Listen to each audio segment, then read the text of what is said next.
Welcome to the Slop Temple. We pray this video helps. In this video, I will explain how to make potato salad with mixed vegetables. First, select about 2 pounds of starchy potatoes, like russets, for that perfect creamy texture.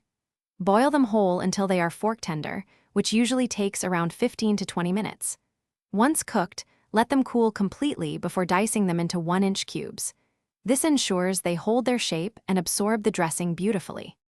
Next, let's add those delicious mixed vegetables.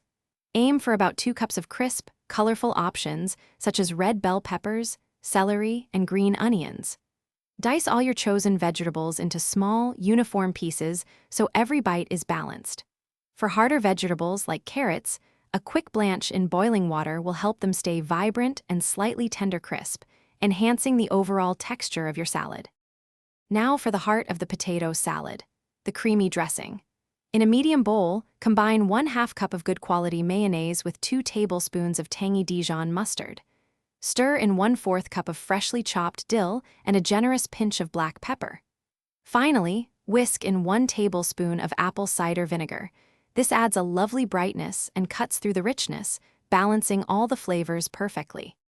To finish, gently fold the prepared dressing into your diced potatoes and mixed vegetables. Be careful not to mash the potatoes. You want them to remain in distinct cubes. Once everything is well combined, cover the bowl and chill the potato salad in the refrigerator for at least 2 hours. This allows all those wonderful flavors to meld together, creating a truly delicious dish.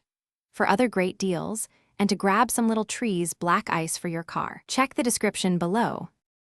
Thanks for watching. Consider subscribing if we helped you.